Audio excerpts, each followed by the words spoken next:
রাসূল সাল্লাল্লাহু আলাইহি ওয়াসাল্লাম বলেন এই রমজান মাসের পরে শ্রেষ্ঠ মাস হলো মুহররম মাস। সুবহানাল্লাহ।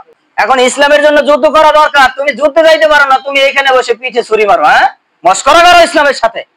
কবির ভাষায় আমি বলতে চাই যে আশ্চর্য কত ঘটনা ঘটলো মুহররমের এই 10 দিন। আফসোস এই জাতির জন্য যে এই জাতি নিজেদের আদর্শকে ভুলে গেছে। এই জাতি নিজেদের আদর্শ ভুলে যাওয়ার কারণে আজকে এই মুসলমানদের অধঃপতন, আজকে এই মুসলমানদের এই বিজাতিদের হাতে মার খাওয়া লাগে, জুলুম অত্যাচারের শিকার হওয়া লাগে, ঠিক কিনা বলেন? এদেরকে ধরে ধরে এক একটাকে কঠিন শাস্তি দেওয়া দরকার। ইসলামী রাষ্ট্র যদি কায়েম হয় তাদেরকে অবশ্যই শাস্তি দেওয়া হবে ইনশাআল্লাহ। কিসের হানাফি করেন আর হাম্বলি করেন? আপনি তো রাসূল সাল্লাল্লাহু আলাইহি ওয়াসাল্লামকেই মানেন না। একটা ওষুধ খাইলাম যে ওষুধে একদিক ভালো করতেছে আর 5 দিকে ক্ষতি করতেছে, তাহলে এটা খাওয়ার চাইতে না খাওয়া ভালো না?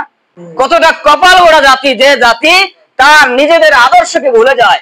আজকে আলোচনার বিষয় হচ্ছে পবিত্র মুহররম মাসের ফজিলত তথা আশুরার ফজিলত সম্পর্কে। আল্লাহ তাআলা নাজিলকৃত সূরা কাহাফের 107 নম্বর আয়াত আমি তেলাওয়াত করেছি, যেখানে আল্লাহ তাআলা বলেছেন যে যারা ঈমান এনেছে তাদের জন্য রয়েছে জান্নাতুল ফেরদাউস। যারা ঈমান এনেছে শুধু ঈমান আনলেই হবে না, এবং যারা সৎ কাজ করেছে, ভালো কাজ করেছে, নেকির কাজ করেছে, ভালো ভালো উত্তম উত্তম যত কাজগুলো আছে সেগুলো করেছে, তাদের জন্য রয়েছে জান্নাতুল ফেরদাউস। ফেরদাউস নামক একটি জান্নাত। সুবহানাল্লাহ। আর সেখানে তারা হর হামেশা অর্থাৎ সব সময় বসবাস করবে, সেখান থেকে তাদেরকে বের করা হবে না, তারা ওখান থেকে কখনো বের হতেও চাইবে না। সুবহানাল্লাহ। এই জান্নাত পেতে হলে অনেক কষ্ট করা লাগবে না? অবশ্যই করা লাগবে।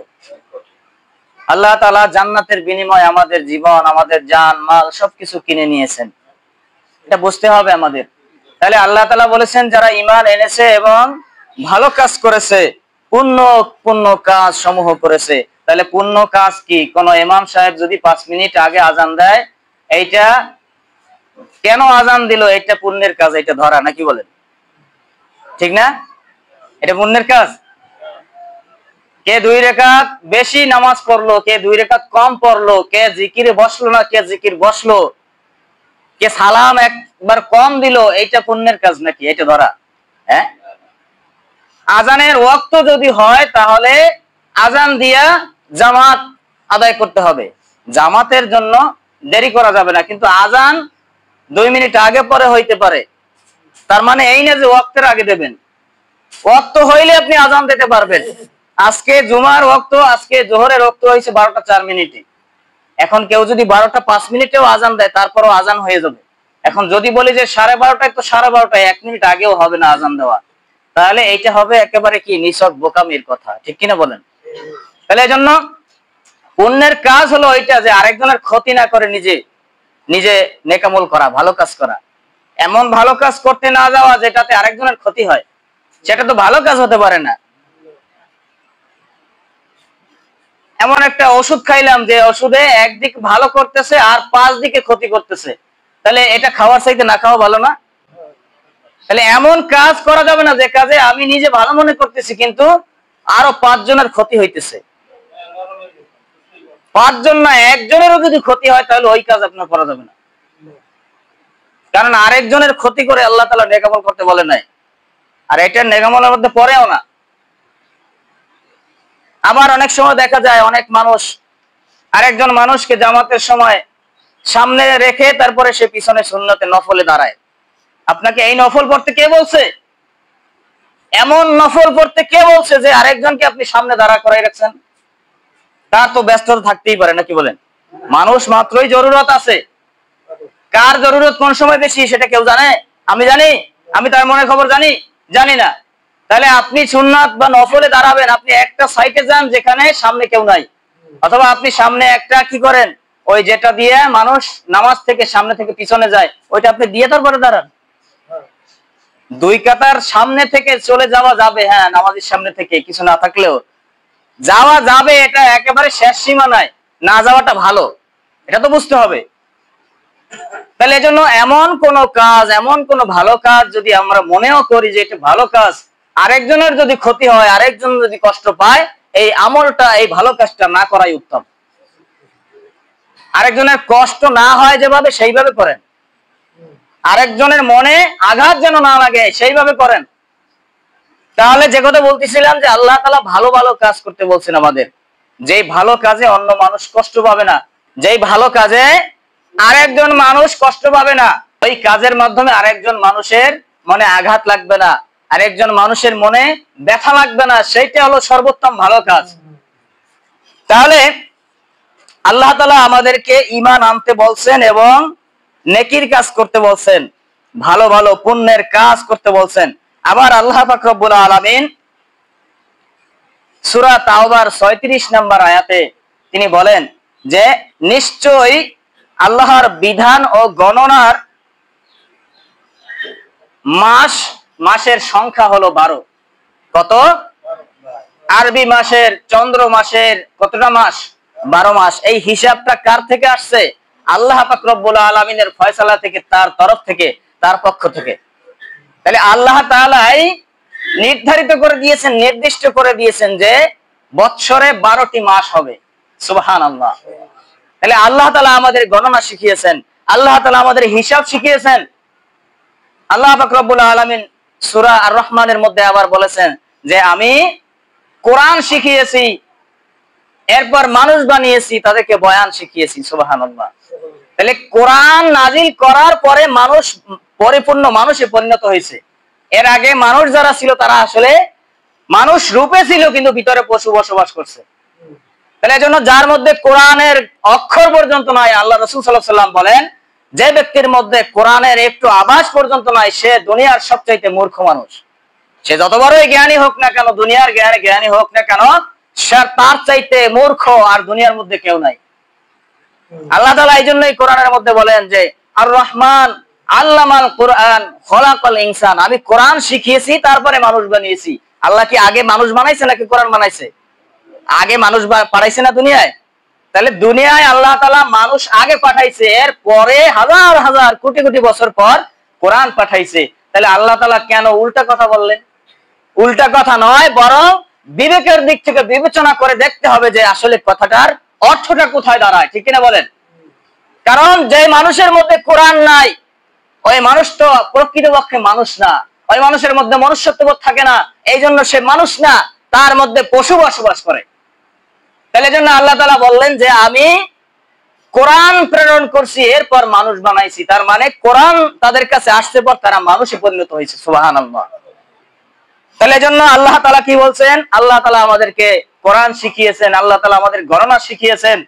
আল্লাহ তাআলা বলেন যে তোমাদেরকে আমি গণনা শিখিয়েছি, তোমাদেরকে আমি 12টি মাস দিয়েছি আমার হিসাবে, আমার নির্দিষ্ট করা, আমার নির্ধারিত করে আমি তোমাদেরকে 12টি মাস দিয়েছি। এবং এই মাসগুলোর মধ্যে 4টি মাস তোমাদের কাছে সম্মানিত করে প্রেরণ করেছি। কয়টি মাস? 4টি মাস। আল্লাহ তাআলা বলেন যে এই মাসগুলোর তোমরা কি করো? সম্মান করো। সম্মান মানে কি? আদবের সাথে এই মাসগুলোতে বেশি বেশি ইবাদত করো। আল্লাহ তাআলা এটাই বুঝাইতে চাইলেন আমাদের। আল্লাহ তাআলা এটাই বুঝ দিলেন যে বান্দা তোমরা কি করো? আমি সম্মান করতে বলছি মানে এই মাসগুলোতে তোমরা বেশি বেশি ইবাদত করবা, ভালো কাজ করবা, মানুষের ক্ষতি করবা না। আগে মানুষের ক্ষতি করছো, এখন অন্ততপক্ষে এই মাসগুলোতে বাদ দিয়ে দেবা। এই মাসগুলোতে মানুষের ক্ষতি না হয় এমন কাজ, মানুষের ক্ষতি হয় এমন কাজ করবা না। তাহলে আল্লাহ তাআলা বলেন যে এই 4টি মাস তোমাদের মাঝে সম্মানিত করেছি, এই 4টি মাসকে তোমরা কি করো? সম্মান করো। অন্যায় কাজ, অপরাধমূলক কাজ, ভুল কাজ, গুনাহের কাজ থেকে তোমরা ফিরে থাকো। সুবহানাল্লাহ। সেই মাস 4টি কি কি? 1 নাম্বার হলো জিলকদ, 2 নাম্বার জিলহজ, আর 3 নাম্বার হলো মুহররম, এবং 4 নাম্বার হলো রজব মাস। সুবহানাল্লাহ। তাহলে এই 4টি মাসকে আল্লাহ পাক রব্বুল আলামিন আমাদের কাছে, এই মানুষদের কাছে সম্মানিত করে প্রেরণ করেছেন। সুবহানাল্লাহ। তার মানে বোঝা গেল যে এই 4টি মাসের আল্লাহ তাআলার কাছে মূল্য অনেক বেশি। এই 4 মাসে বেশি বেশি ইবাদত করতে হবে। আল্লাহ রাসূল সাল্লাল্লাহু আলাইহি ওয়াসাল্লাম বলেছেন যে রমজানের পরে, রমজান মাস আমাদের কাছে শ্রেষ্ঠ না? তার কারণ হলো পবিত্র কোরআন এই রমজানুল মুবারকে নাজিল হয়েছে, ঠিক কিনা বলেন? এই রমজান মাস শ্রেষ্ঠ মাস। আর রাসূল সাল্লাল্লাহু আলাইহি ওয়াসাল্লাম বলেন এই রমজান মাসের পরে শ্রেষ্ঠ মাস হলো মুহররম মাস। সুবহানাল্লাহ। তাহলে 4 মাসের মধ্যে আবার শ্রেষ্ঠ কোনটা পাইলাম? মুহররম মাস। আজকে মুহররম মাসের 1 তারিখ। কত তারিখ? 1 তারিখ। মানুষদের কাছে জিজ্ঞেস করলে ইংরেজি মাসের নাম বলতে পারবে, বাংলা মাসের নামও হয়তো অনেকে বলতে পারবে, আরবি মাসের নাম জিজ্ঞেস করলে আর মুসলমান সন্তানেরা আর পারবে না, থতমত খাবে।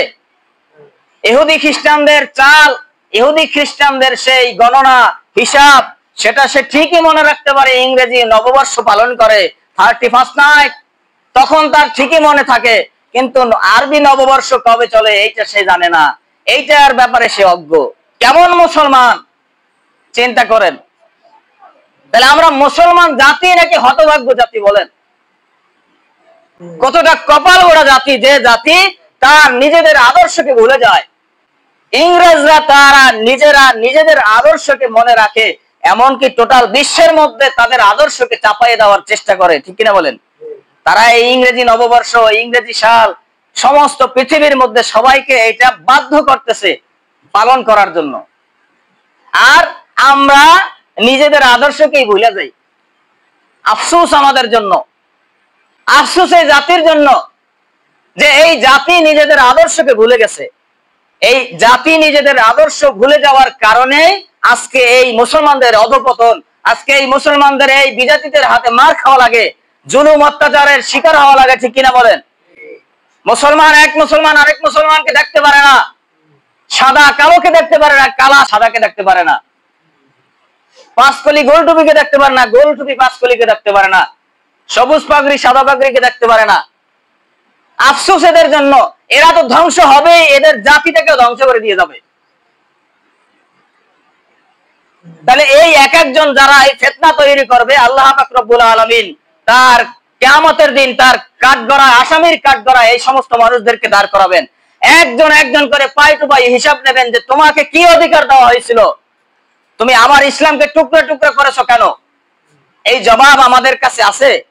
আল্লাহ যদি আসামির কাঠগড়ায় দাঁড় করাইয়া বলে যে তুমি টুকরা টুকরা করছো কেন, অমুকের দোষ খুঁজছো কেন, আল্লাহ তাআলা বলেন যে আমার মুহাম্মদ সাল্লাল্লাহু আলাইহি ওয়াসাল্লাম, আমার প্রেরিত রাসূলের আশেপাশে যারা থাকে, অর্থাৎ সাহাবাগান, সাহাবায়ে কেরাম আজমাইন, তারা নিজেরা নিজেরা পুষ্পকমল, আর কাফেরদের ব্যাপারে বজ্র কঠোর। তারা শাফিঈ দেখে না, হাম্বলি দেখে না, হানাফি দেখে না, তারা মুসলমান মুসলমানে ভেদাভেদ করে না। আল্লাহ পাক রব্বুল আলামিন পবিত্র কোরআনের মধ্যে বলেন যে তোমরা মুসলমান না হয়ে মরিও না। আল্লাহ বলে না হানাফি না হয়ে মরিও না, আল্লাহ বলে না হাম্বলি না হয়ে মরিও না। কোথায় বলছে? তাহলে কেন হানাফি হাম্বলি, কেন কেন এই আহলে হাদিস, কেন এত দলের বিভক্ত, কেন কেন এত দল করি আমরা? একজন মুসলমান একজনকে দেখতে পারি না কেন? সমস্যাটা কোথায়? এই কারণেই আমরা মার খাইতেছি। আর যতদিন পর্যন্ত আমাদের এই ঘুমের ঘর না ভাঙবে, ততদিন পর্যন্ত মার খাইতে খাইতে জীবনটা শেষ হয়ে যাবে, ইসলাম ধ্বংসের পথে চলে যাবে। আর এই জন্য আমাদের জবাবদিহি করতে হবে। হ্যাঁ, ইসলামের ক্ষতি হবে না, যতটা ক্ষতি আমাদেরই হবে, আমাদের উপর থেকেই যাবে, ইসলামের ক্ষতি কেউ করতে পারবে না। আল্লাহ তাআলা এই মুসলমানরা যদি তাদের দায়িত্বকে ভুলে গিয়ে অন্য পথে চলে যায়, এদেরকে ধ্বংস করে বিধর্মীদেরকে ঈমান দিয়ে তাদের দ্বারা ইসলামের কাজ করাবেন। আপনি মনে করেন না যে আপনি ইসলামের না কাজ করলে, ইসলামের কাজ আমি না করলে আল্লাহর ইসলামের কাজ বন্ধ হয়ে যাবে? যাবে বন্ধ হয়ে? কোশ্চেন কালেও না। আমি টুপিওয়ালা, পাঞ্জাবিওয়ালা, আমি দাড়িওয়ালা যদি ইসলামের কাজ বন্ধ করেও দিই, তারপরেও আল্লাহর ইসলামের কাজ বন্ধ হবে না। এই জন্য আপনি ষড়যন্ত্র করতে পারেন, আমি ষড়যন্ত্র করতে পারি, তাতে ইসলামের কিচ্ছু ক্ষতি হবে না, এক চুল পরিমাণে ক্ষতি কেউ করতে পারবে না। তাহলে এই জন্য যে কথা বলতেছিলাম যে আমরা আল্লাহ তাআলার সঠিক পথে চলি, মুসলমানকে একত্রিত করার চেষ্টা করি, ভেদাভেদ করে টুকরা টুকরা করে দূরে সরাইয়া না দিয়ে কাছে টানানোর চেষ্টা করি, তাহলে আমাদেরই ফায়দা। আমরা ইবাদত বন্দেগী করলে, মিলেমিশে থাকলে আমাদেরই ভালো হবে। ভাই ভাই যদি মিলে থাকে, তাহলে ভাইয়ের মধ্যে কেউ ক্ষতি করতে পারে না, ঠিক কিনা বলেন? কেউ শত্রুতা করতে পারে না। আর ভাই ভাই যদি অমিল হয়, তাহলে ওই ভাইয়ের মধ্যে একটা কূটনৈতিক বুদ্ধি লাগাই দিয়ে তাদের ক্ষতি করতে পারে খুব সহজে। দেখেন না ইসরায়েল কিভাবে আমাদেরকে ধ্বংস করতেছে, ভারতের মুসলমানদেরকে মারতেছে। এরকম টোটাল বিশ্বের মধ্যে, বাংলাদেশের মধ্যেও তো কিছুদিন আগে অনেক গণহত্যা হয়েছে। তাহলে এই জন্য মুসলমানরা যদি এক থাকে, সে যদি হানাফি না চেনে, হাম্বলি না বোঝে, সে যদি বোঝে যে সে আমার একজন মুসলমান ভাই, হাম্বলি তো কি হয়েছে, সে আমার দলেরটা মানে না তো কি হয়েছে, সে তো একজন মুসলমান, আল্লাহ বলছে মুসলমান হইতে, সেও একজন মুসলমান। আচ্ছা আপনি বলেন তো, হাম্বলি সে কার অনুসরণ করছে? রাসূল সাল্লাল্লাহু আলাইহি ওয়াসাল্লামের অনুসরণ করে নাই? হানাফি যে ছিল ইমাম আবু হানিফা, সে কি রাসূল সাল্লাল্লাহু আলাইহি ওয়াসাল্লামের অনুসরণ করে নাই? ইমাম বুখারী সে কি রাসূল সাল্লাল্লাহু আলাইহি ওয়াসাল্লামের অনুসরণ করে নাই? তাহলে আপনি কিসের বুখারী করেন আর কিসের হানাফি করেন আর হাম্বলি করেন? আপনি তো রাসূল সাল্লাল্লাহু আলাইহি ওয়াসাল্লামকেই মানেন না। যদি রাসূল সাল্লাল্লাহু আলাইহি ওয়াসাল্লামকে মানতেন, তাহলে আমার কাছে যেটা পছন্দ না, সে আদর্শ আরেকজন মানতেছে, ওইটাকেও আপনি সম্মান করতেন, ঠিক কিনা বলেন? আমার মতের পক্ষে যাবে সেটা আমার কাছে ভালো, সেটা সঠিক, আমার মতের বিপক্ষে গেলেই সেটা কাফের, সেটা খারেজ। এটা তো বুদ্ধিমানের কথা হতে পারে না। তাহলে জন্য আমরা কখনোই দলাদলি ভেদাভেদ করব না।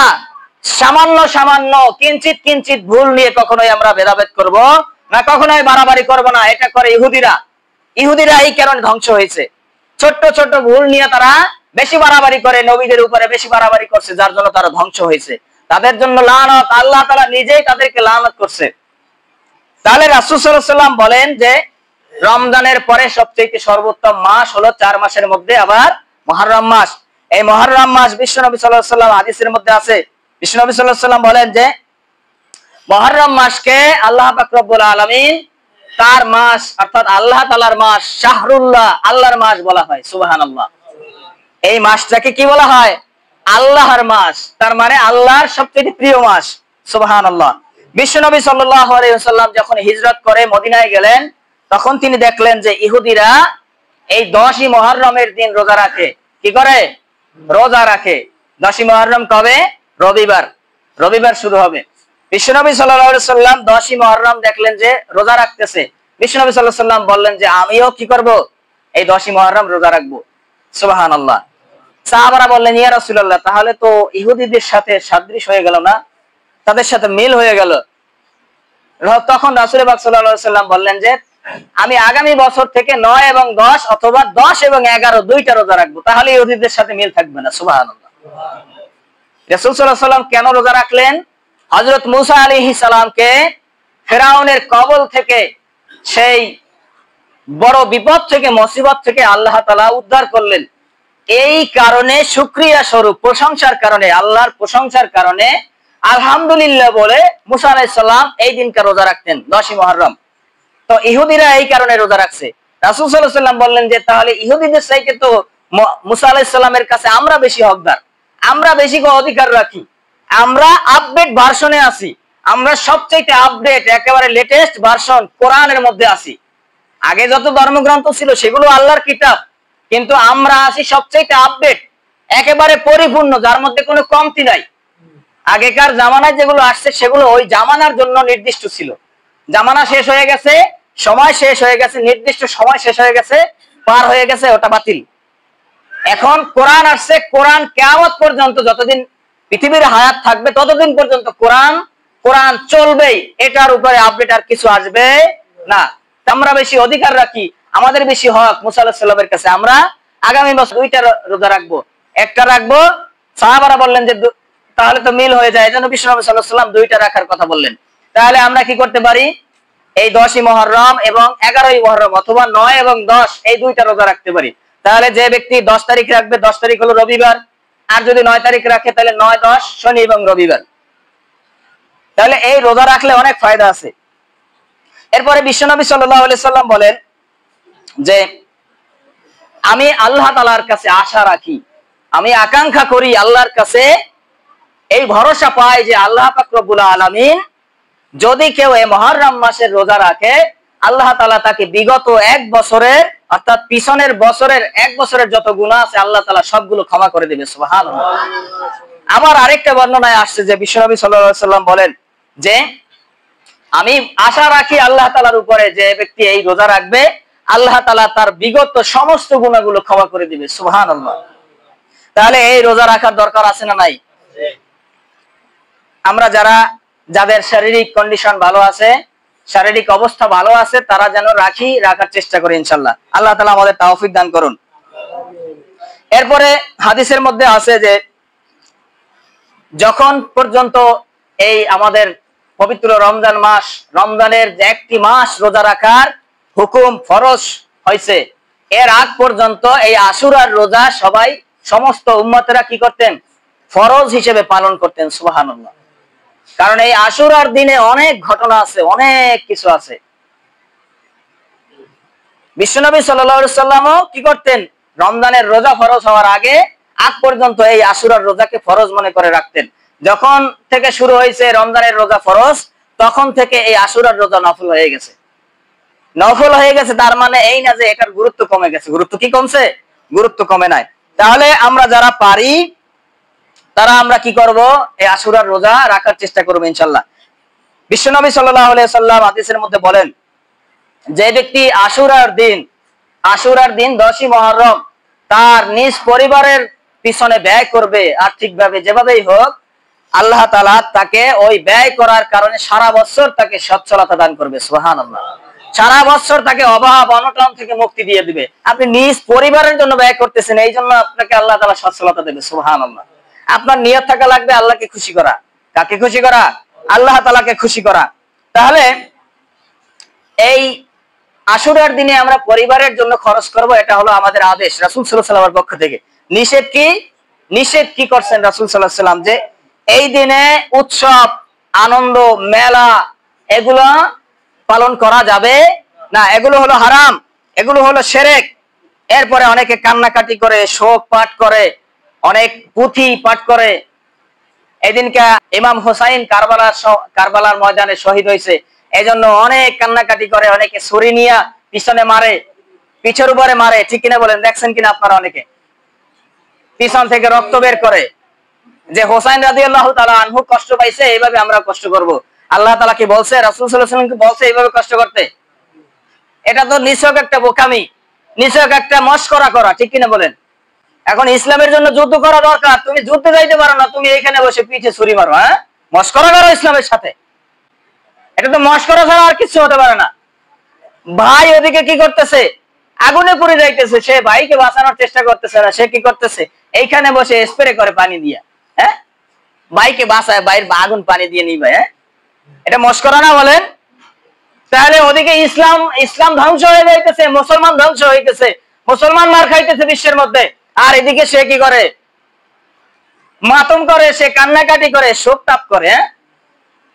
কত বড় বোকা, কত বড় নেমক হারাম! চিন্তা করেন যে ইসলামের সাথে সে দুশ্মনী করতেছে। তাহলে যারা মুসলমানদের মারতেছে তার চাইতে দুশ্মন, বড় দুশ্মন হলো এইগুলা। ঠিক কিনা বলেন? এদেরকে ধরে ধরে এক একটাকে কঠিন শাস্তি দেওয়া দরকার। ইসলামী রাষ্ট্র যদি কায়েম হয় তাদেরকে অবশ্যই শাস্তি দেওয়া হবে ইনশাআল্লাহ। তাহলে এইরকম যারা করে তাদের সাথে আমরা মুসলমান, আমাদের কোনো সম্পর্ক নাই, আমরা সেগুলো কোনোদিন করতেও যাব না, আর তাদের সাথে আমাদের সম্পর্কও নাই। এরকম করে দুঃখ বেদনা একেবারে মর্মাহত হওয়া, এগুলো করাটাও কি শিরক, এগুলো করাটাও বিদআত, এগুলো করা গুনাহের কাজ। ক্রিয়া, কৌতুক, নাচ গান ইত্যাদি বা শোকতাপ করা ইত্যাদি যেগুলোই করেন না কেন, হাসি তামাশা করেন আর কান্নাকাটি করেন, আর ওই নিজের গায়ে নিজে ছুরি মেরে কান্নাকাটি করেন, হায় হোসাইন হায় হোসাইন বলেন, এগুলো সবগুলোই কি শিরক? সবগুলোই কি শিরক? এগুলোর সাথে আমাদের কোনো সম্পর্ক নাই। আমরা না বলে দিলাম। কি বলে দিলাম? না বলে দিলাম। তাহলে এই গেল হোসাইন রাদিয়াল্লাহু তাআলা আনহুর কি ইতিহাস।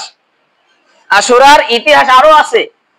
তাহলে হোসাইন রাদিয়াল্লাহু তাআলা আনহু উমাইয়া শাসকের সময় ইয়াজিদের বিরুদ্ধে কি করছিলেন? যুদ্ধ ঘোষণা করছিলেন। তার আইনগুলো না মানার জন্য ইয়াজিদ তাকে কি করলেন? হোসাইন রাদিয়াল্লাহু তাআলা আনহুকে এই 10ই মুহররমের দিন কারবালার ময়দানে তাকে শহীদ করে দিয়েছেন। তাকে আল্লাহ তাআলার দরবারে পাঠিয়ে দিয়েছেন, শহীদ করেছিলেন তাকে। তার মাস্তক মোবারক, তার মাথা মোবারককে দ্বিখণ্ডিত করে দিয়েছিলেন। তাহলে এই জন্য আপনি দোয়া করতে পারেন আল্লাহর কাছে যে আল্লাহ তাকে আপনি শান্তি দান করুন, তাকে আপনি বেহেশত নসিব করুন। কিন্তু আপনি হায় হোসাইন হায় হোসাইন বলবেন, এতে তো কোনো ফায়দা নাই। আছে? কোনো ফায়দা নাই। তাহলে ইমাম হোসাইন 72 জন সাথী সঙ্গী নিয়া, তাদের নিয়া, যোদ্ধাদের নিয়া এই যুদ্ধের ময়দানে তিনি শহীদ হয়ে গিয়েছিলেন। এটা হলো তাদের পরিণতি বা ফলাফল। এরপরে এর থেকে আমাদের তাৎপর্য বা শিক্ষাটা কি? শিক্ষাটা কি দেখেন, যে ন্যায় বিচার প্রতিষ্ঠা করা, ন্যায় বিচারের পক্ষে থেকে নিজের জীবনটাকেও বিলিয়ে দিতে আমরা মুসলমানরা কখনো কুণ্ঠাবোধ করি না। যদি সে সঠিক মুসলমান হয়, ইমান যদি বাঁকাভুক্ত হয়, তাহলে সে তার জীবনটাকেও বিলিয়ে দিবে তার ইমানের সামনে, ঠিক কিনা বলেন? যেমন হোসাইন রাদিয়াল্লাহু তাআলা আনহু তার জীবনকে বিলিয়ে দিছে, এটা হলো আমাদের শিক্ষা। এরপরে শিক্ষা কি? আত্মত্যাগ, তার জীবনটাকে কোরবানি করে দেওয়া। তিনি কোরবানি হয়ে গিয়েছেন এজিদের হাতে, কাফেরের হাতে। নাম সেও কিন্তু মুসলমান ছিল, এজিদ কি মুসলমান ছিল, কিন্তু মুনাফিক ছিল। তাহলে কাফেরের চাইতে মুনাফিক কিন্তু আরো বেশি ক্ষতিকর, ঠিক কিনা বলেন? আপনার আপন ভাই বোনেরা যদি আপনার শত্রুতা করে, আপনার শত্রু হয়ে দাঁড়ায়, তাহলে ওই আপনার দূরের কোন এক শত্রুর চাইতে আপনার আপন ভাই বোনদের দ্বারা বেশি ক্ষতি হওয়ার সম্ভাবনা আছে না নাই? তাহলে এজন্য এজিদ ছিল মুসলমান, কিন্তু মুনাফিকের কাতারে যাইয়া লাস্ট পর্যন্ত ক্ষমতার লোভে হোসাইন রাদিয়াল্লাহু তাআলা আনহুকে শহীদ করে ফেলছেন। এরপরে আমাদের শিক্ষা হলো অন্যায়ের বিরুদ্ধে প্রতিরোধ করা। অন্যায়ের বিরুদ্ধে কি? যদি কখনো আমরা দেখি আমাদের দলের, আমার দলেরও যদি কেউ হয় অন্যায় করে, জুলুম করে, অত্যাচার করে, সেটাও প্রতিহত করতে হবে, সেটার বিরুদ্ধে রুখে দাঁড়াতে হবে, ঠিক কিনা বলেন? যদি ইমান পাকাপোক্ত থাকে, আর যদি আপনি বলেন যে না আমার দলে যা করে ওইটাই সঠিক, তাহলে আপনার ইমান নাই। আপনার ইমান নাই, আপনি মুসলমান হতে পারেন নাই। আপনি মনে করবেন আমার দল যা করে ওইটাই ঠিক, আমার বাবা আমার পিসাব যা করে ওইটাই ঠিক, আর বাকিগুলো ভুল, তাহলে আপনি ভুলের মধ্যে আছেন। আপনার ইমান এখনো পাকাপোক্ত হয় নাই, আপনি এখনো মুসলমান হতে পারেন নাই। মুসলমান তখনই হবে একটা মানুষ যখন সে সত্যকে সত্য বলতে পারবে। হ্যাঁ, আপনি মানতে পারেন না সেটা ভিন্ন কথা, আপনার দলের কারণে আপনি মানতে পারেন না সেটা ভিন্ন কথা, কিন্তু সত্যকে তো সত্য বলতেই হবে, ঠিক কিনা বলেন? সাদাকে সাদা বলতেই হবে, কালাকে কালা বলতেই হবে। এটা বলার যোগ্যতা, এটা বলার অধিকার, এটা বলার অধিকার আপনারও আছে, এটা বলার শক্তি আপনার থাকতে হবে, তাহলে ঈমান আছে আপনার বোঝা যাবে। তাহলে এই গেল ইমাম হোসাইন রাদিয়াল্লাহু তাআলা আনহুর ঘটনা। এরপরে বাবা আদম আলাইহিস সালাম, আমাদের আদি পিতা, আমাদের আদি পিতা, এই 10ই মুহররম আল্লাহ পাক রব্বুল আলামিন আমাদের আদি পিতাকে সৃষ্টি করছেন। আমাদের আদি পিতাকে এই 10ই মুহররম দুনিয়ায় প্রেরণ করছেন। আবার এই আদি পিতা ভুল করার কারণে, গন্ধব ফল খাওয়ার কারণে কান্না করতে করতে করতে করতে চোখের পানির শেষ নাই, নদী হয়ে গেছে। এই কান্না করতে করতে আল্লাহ পাক রব্বুল আলামিন এই 10ই মুহররম একদিন দোয়া করছে, আল্লাহ আমি তো দেখছি আরশে আজিমের মধ্যে লা ইলাহা ইল্লাল্লাহু মুহাম্মাদুর রাসূলুল্লাহ, আল্লাহ এই বাক্যটা না জানি আপনার কাছে হয়তো প্রিয়, নয়তো আপনি আরশে আজিমে কেন লিখে রাখলেন? এই বাক্যের উসিলায় আমি আপনার কাছে ক্ষমা চাই। আল্লাহ তাআলা 10ই মুহররম এই বাক্যের উসিলায় ক্ষমা করে দিলেন, সুবহানাল্লাহ। তাহলে আমাদের একটা শিক্ষা কি, যে আমরা এই 10ই মুহররম নিজেদের গুনাহের জন্য, নিজেদের জীবনের পাপের জন্য প্রায়শ্চিত্ত করতে পারি। এই 10ই মুহররম, এই 10ই মুহররম আল্লাহর কাছে ক্ষমা চাইতে পারি, ঠিক কিনা বলেন? এরপরে নূহ আলাইহিস সালাম, নূহ আলাইহিস সালাম, আল্লাহ পাক রব্বুল আলামিন নূহ আলাইহিস সালামের সময় যখন তার দাওয়াত, উম্মতেরা যখন দাওয়াত মেনে নেয় নাই, তখন আল্লাহ তাআলা বড় একটা প্লাবন দিলেন, বন্যা দিলেন, সাইক্লোন, ঝড়, একেবারে সব ধুমরে মুচড়ে শেষ করে দিয়েছে। তখন আল্লাহ পাক রব্বুল আলামিন হুকুম করলেন যে আমার নূহ, আমার নবী, তুমি কি করো? একটা কিস্তি তৈরি করো, নৌকা তৈরি করো, জাহাজ বানাও। ওই জাহাজে নিয়ে তোমাকে যারা মানে তাদেরকে জোড়ায় জোড়ায় করে তুমি তোমার জাহাজে উঠাইয়া তুমি কি করো? ভাসতে থাকো। আমি হুকুম দিলে তারপরে তুমি আবার জমিনে আসবা। তখন ওই বন্যা যেদিনকা শেষ হয়েছে, আল্লাহ তাআলা যেদিনকা পৃথিবীটাকে আবার শান্ত করে দিয়েছেন, সেই দিনকা ওই বন্যা থেকে যেদিনকা মুক্তি দিয়ে দিয়েছেন, সেই দিনকাও ছিল এই 10ই মুহররম, সুবহানাল্লাহ। তাহলে এই নূহ আলাইহিস সালামের থেকে আমাদের কি শিক্ষা? যে এই দিনকা কিন্তু বিপদও আসতে পারে, ঠিক কিনা বলেন? এই দিনকা বড় গজব আসতে পারে। এই জন্য আমাদের সাবধান থাকতে হবে, সতর্ক থাকতে হবে, যে এই গজব যদি আসেও এই গজব থেকে যেন আমরা বেঁচে থাকতে পারি। কারণ নূহ আলাইহিস সালাম যখন সেই তার কিস্তিতে জাহাজে নিয়ে লোকজনকে নিয়ে যখন গেলেন, এক বুড়িকে নিতে চাইছিলেন, কিন্তু ওই বুড়িকে নিতে তার মনে নাই, স্মরণ নাই। বন্যা শেষ হয়েছে, ফিরে আসছে, এখন চিন্তা করছে আহারে, এখন মনে পড়ছে আহারে আমার তো এক বুড়ি বলছিল যে আমারে নিয়ে যাইও, সে তো ঈমান আনছিল, কিন্তু তারে তো নিতে ভুলে গেছি। তখন খোঁজ করতে করতে যাই দেখে যে একটা বাসা ঘর আছে। কার ঘর এটাও সে তার মনে নাই। যে দুনিয়াটা একেবারে পৃথিবীর জমিনটা এতটা লয়কুল্লয় হয়ে গেছে যে কার জমিন কোথায় ছিল, কোথায় কি ছিল, কোনো অস্তিত্ব বিলীন হয়ে গেছে সবকিছু। আল্লাহু আকবার, সুবহানাল্লাহ। তাহলে এরপরে যাই বাসায় ডাক দিচ্ছেন যে এই বাসায় কি কেউ আছে? নূহ আলাইহিস সালাম তো মনে করছে যে হয়তো শেষ, কে হয়তো বুড়িও শেষ। আল্লাহ তাআলা এত কিছু করে ফেলছেন, এর মধ্যে কি বুড়ি থাকার সম্ভাবনা আছে? ওই চিন্তা করছে নাই, শেষ। এখন যাই ডাক দিয়েছে, বাসা থেকে আওয়াজ আসছে যে কে ডাকে। তখন নূহ আলাইহিস সালাম বলতেছে যে আমি তো এই জামানার নবী নূহ আলাইহিস সালাম। ও বুঝতে পারছি, তুমি আসছো কি জন্য? আমারে বলছিলা যে বন্যার আগে আমার নিয়ে যাবে না, এই জন্য আসছো। নূহ আলাইহিস সালাম সিজদায় পড়ে আল্লাহর কাছে বললেন যে হে আল্লাহ, আমার তো ভুল হয়েছে, আমাকে ক্ষমা করে দেন। আল্লাহ পাক রব্বুল আলামিন ডেকে বলতেছে যে নূহ, তুমি তোমার উম্মতকে বলে দিতে পারো, আমি আমার বান্দাকে বলি না। সুবহানাল্লাহ। তাহলে কঠিন বিপদের সময়ও যখন দুনিয়া আপনার বিরুদ্ধে চলে যাবে, আল্লাহ পাক রব্বুল আলামিন আপনার পক্ষে, আপনি যদি ঈমানদার হয়ে থাকেন, আপনার পক্ষে আল্লাহ তাআলা থাকবেই থাকবে ইনশাআল্লাহ। ঠিক কিনা বলেন? ঈমান যদি পাকাপোক্ত হয়, টোটাল দুনিয়াটাও যদি আমার বিপক্ষে চলে যায়, আল্লাহ আমার পক্ষে আছে, এই বিশ্বাস ঈমানদারের দিলের মধ্যে থাকবে কি থাকবে না বলেন? তাহলে আল্লাহ তাআলা কঠিন বিপদ থেকেও বাঁচাইতে পারে, আবার কঠিন বিপদ দিতেও পারে। এরপরে ইব্রাহিম আলাইহিস সালাম আমাদের জাতির পিতা, আমাদের কি জাতির পিতা নাকি অন্য কেউ জাতির পিতা বলেন? হ্যাঁ, অন্য কেউ আছে নাকি? এবার আমরা তো অনেক সময় অনেককে জাতির পিতা বানাই ফেলি। যাই হোক, ওদিকে বলবো না, এখন সময় নাই। তাহলে আমাদের জাতির পিতা ইব্রাহিম আলাইহিস সালাম, আল্লাহ তাআলা তাকে নমরুদের অগ্নিকুণ্ড থেকে এই 10ই মুহররম আল্লাহ তাআলা তাকে বাঁচাই দিয়েছে। সবচেয়ে বড় অগ্নি পরীক্ষা, যে অগ্নি পরীক্ষার মধ্যে ইব্রাহিম আলাইহিস সালাম কাটাইছেন, এই আগুনের মধ্যে ফালানোর পরে জিবরাইল আলাইহিস সালাম ডেকে বলতেছে যে ও আল্লাহর খলিল, আল্লাহর বন্ধু ইব্রাহিম আলাইহিস সালাম, আপনি বলুন আমি আগুনকে নিভাইয়ে দেই। ইব্রাহিম আলাইহিস সালাম বললেন যে না, যে আল্লাহ তাআলার কারণে, যে আল্লাহ তাআলার জন্য আমি আগুনের মধ্যে পড়ছি, নমরুদে আল্লাহর দ্বীনের দাওয়াত দেওয়ার জন্য আমি নমরুদের শিকার হইছি, শাস্তির শিকার হইছি, সে আল্লাহ তাআলা আছেন, আল্লাহ তাআলা আমাকে দেখতেছেন, আল্লাহ চাইলে আমাকে বাঁচাবেন। সুবহানাল্লাহ। তিনিও অগ্নি পরীক্ষায় পাশ করে গেলেন। আল্লাহ তাআলা এই নমরুদের অগ্নি পরীক্ষা থেকে ইব্রাহিম আলাইহিস সালাম আমাদের জাতির পিতাকে এই 10ই মুহররম হেফাজত করেছিলেন। সুবহানাল্লাহ। এরপরে ইউনূস আলাইহিস সালামকে এই মাছের পেট থেকে বাঁচাইলেন এই 10ই মুহররম। এরপরে আইয়ুব আলাইহিস সালামকে দীর্ঘ 18 বছর রোগে রোগাক্রান্ত থাকার পরে, বিমারে ভোগার পরে 18 বছর পর এই 10ই মুহররম মুক্তি দিয়েছিলেন। ইয়াকুব আলাইহিস সালামকে সন্তানের জন্য, ইউসুফ আলাইহিস সালামের জন্য কান্না করতে করতে চক্ষু অন্ধ হয়ে গেছে, ইউসুফের জামা পেয়ে এই 10ই মুহররম তার চোখ দুইটা ভালো হয়ে গিয়েছে, দৃষ্টির শক্তি ফিরে পেয়েছে। সুবহানাল্লাহ। এরপরে ইউসুফ আলাইহিস সালামকে এই 10ই মুহররম আল্লাহ তাআলা কারাগার থেকে মুক্তি দিয়েছিলেন। এরপরে দাউদ আলাইহিস সালামকে জালুত বাহিনীর উপর বিজয় লাভ করিয়েছিলেন এই 10ই মুহররম। এরপরে সুলাইমান আলাইহিস সালামকে আল্লাহ পাক রব্বুল আলামিন বিশাল সাম্রাজ্য, বিশাল রাজ্য তাকে দান করেছিলেন এই 10ই মুহররম। এরপরে ঈসা আলাইহিস সালামকে আল্লাহ পাক রব্বুল আলামিন এই 10ই মুহররম দুনিয়া থেকে উঠাই নিয়েছিলেন। আবার এই পৃথিবী যখন নয় প্রলয় হয়ে যাবে, কিয়ামত যেদিনকে ঘটবে, ওই দিনকেও 10ই মুহররম থাকবে। কত তারিখ থাকবে? এই 10ই মুহররম পৃথিবীটা কিয়ামত হয়ে যাবে। সুবহানাল্লাহ। তাহলে এই 10ই মুহররম কিন্তু খুবই যেমন একটা দামি জিনিস, ফজিলতের দিন, ঠিক তেমনই গজবেরও দিন। এই দিনটা কাফের যারা আছে, মুনাফিক যারা আছে, তাদের জন্য একটু সতর্ক থাকা দরকার। ঠিক কিনা বলেন?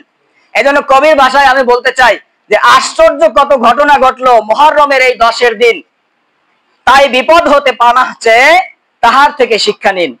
তাহলে এই 10ই মুহররমের দিন অনেক কিছু ঘটছে, আমরা তো সামথিং কিছুটা জানতে পারলাম। ঠিক কিনা বলেন? তাহলে এই 10ই মুহররমের দিন অনেক কিছু আল্লাহ তাআলা ঘটাইছে, ভালো কিছু ঘটাইছে, ফজিলত দিয়েছেন, আবার গজব আযাব এগুলোও দিয়েছেন। এজন্য এর থেকে আমাদের শিক্ষা নিয়ে কি করতে হবে? আমাদের জীবনটা পরিবর্তন করতে হবে।